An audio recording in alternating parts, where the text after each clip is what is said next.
Panorama group, जो सोचता है वो करता है। आपके अपने सपनों का आशियाना। 2025 चुनाव से पहले अभी बहुत कुछ होना बाकी है और बहुत कुछ देखने को ही मिलेगा। 2025 चुनाव से पहले एक बड़ी बात सामने नज़र आ रही है और वो बड़ी बात ये है कि भारतीय जनता पार्टी धीरे धीरे करके अपने हाथ में 2025 के चुनाव का कमान लेना चाहती है। इस बात को लेकर के, और जैसा कि हम पहले से आपको बताते आ रहे हैं कि भारतीय जनता पार्टी ऐसा एक्ट कर रही है जिससे ऐसा लगने लगा है कि भारतीय जनता पार्टी जो लंबे समय से इंतजार कर रही थी कि वो तेजस्वी यादव से सीधी लड़ाई लड़े, वो भारतीय जनता पार्टी अब सीधी लड़ाई लड़ने के लिए अपनी तैयारियां शुरू कर चुकी है। जैसा कि आप सभी जानते हैं कि तेजस्वी यादव विदेश गए हुए हैं और उनके विदेश जाने के बाद राष्ट्रीय जनता दल का कमान जगदानंद सिंह ने संभाला है और जगदानंद सिंह बिहार में विभिन्न घटनाओं को लेकर के प्रेस वार्ता भी कर रहे हैं। हाल ही में उन्होंने 1 अक्टूबर के लिए घोषणा की है कि वो जाएंगे और ग्रामीण क्षेत्रों से, शहरी क्षेत्रों से स्मार्ट मीटर उखाड़ करके फेंकेंगे। खैर, ये तो अलग बात है, लेकिन इसके साथ साथ एक ऐसी बात जो कि भारतीय जनता पार्टी को गवारा नहीं है, राष्ट्रीय जनता दल के नेताओं ने कह दी है। भारतीय जनता पार्टी ने इसका प्रतिकार किया है और भारतीय जनता पार्टी की तरफ से खुल्लम खुल्ला चैलेंज दे दिया गया है। 15 साल के लालू और राबड़ी शासन को लेकर के भारतीय जनता पार्टी और नीतीश कुमार लगातार हमलावर रहे हैं।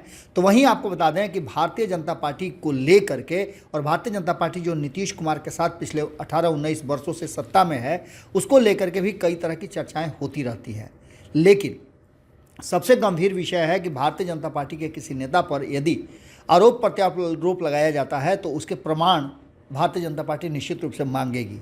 ऐसा ही हुआ है और भारतीय जनता पार्टी का हर कार्यकर्ता सार्वजनिक जीवन में जीता है ऐसी बातें कह करके कुंतल कृष्ण ने मामले को एक नया मोड़ दे दिया है। उन्होंने कहा है कि हम जब भी सत्ता से बाहर रहे हैं, हमारे लोगों की जांच होती रही है, हम सार्वजनिक जीवन में हैं और सामान्य कार्यकर्ता भी हमारे यहाँ और एक मंत्री हूँ, सभी के जो जीवन की सारी बातें हैं वो खुल करके सामने रखी जाती हैं। उप मुख्यमंत्री विजय कुमार सिन्हा पर दिए गए जो जवाब थे या उन पर सवाल जो उठाए जा रहे थे, उसको लेकर के उन्होंने कड़ी आपत्ति दर्ज की है। उन्होंने कहा है कि विजय सिन्हा जी सार्वजनिक जीवन में है और उनके परिवार से लेकर के उनकी सारी बातें पब्लिक डोमेन में है, उनकी संपत्ति पब्लिक डोमेन में है और जो भी बात समझ में आती हो उसकी लगातार हम घोषणाएं करते हैं। हम राष्ट्रीय जनता दल की तरह नहीं हैं। अब इसके बाद एक नए स्टेज की तरफ ये पूरा का पूरा मामला बढ़ गया है। कुंतल कृष्ण के इस बयान के बाद से मामला और गंभीर होता नजर आ रहा है और देखना दिलचस्प होगा कि इसके बाद क्या प्रतिक्रिया आती है राष्ट्रीय जनता दल की तरफ से। कुंतल कृष्ण ने बड़ी कड़े शब्दों में जो बातें कही गई है विजय कुमार सिन्हा को लेकर के, उस पर आपत्ति दर्ज की है। क्या कहा है आप खुद सुन लीजिए। भारतीय जनता पार्टी के हर कार्यकर्ता, चाहे वो कार्यकर्ता हो या मंत्री, सबकी जिंदगी सार्वजनिक है, एक खुली किताब। किसी व्यक्ति को किसी तरह की जांच करनी हो तो उसका स्वागत है। वैसे भी जब लालू प्रसाद यादव का परिवार सत्ता में रहा है तब भाजपाइयों के ऊपर उन्होंने हर तरीके की जांच कराने की कोशिश की है। हम तो हमेशा तैयार रहते हैं। हमारे उप मुख्यमंत्री माननीय विजय सिन्हा जी, अगर उनके ऊपर कोई सवाल उठता है तो मेरी चुनौती है, जिसको जो जांच करवानी है करवा लें, परंतु जान लें कि विजय सिन्हा वो व्यक्ति हैं जिनके पुत्र IIT और IIM जैसी संस्थानों में पढ़ते हैं।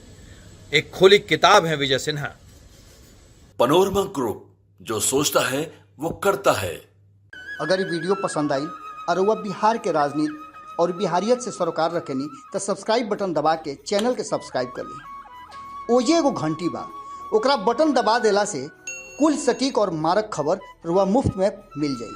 अगर रुआ पत्रकारिता के हमनी के नया प्रयोग में सहयोग कर चाहतानी तो ज्वाइन बटन दबा दी। पेटीएम नंबर नोट कर ली 9386816700। धन्यवाद।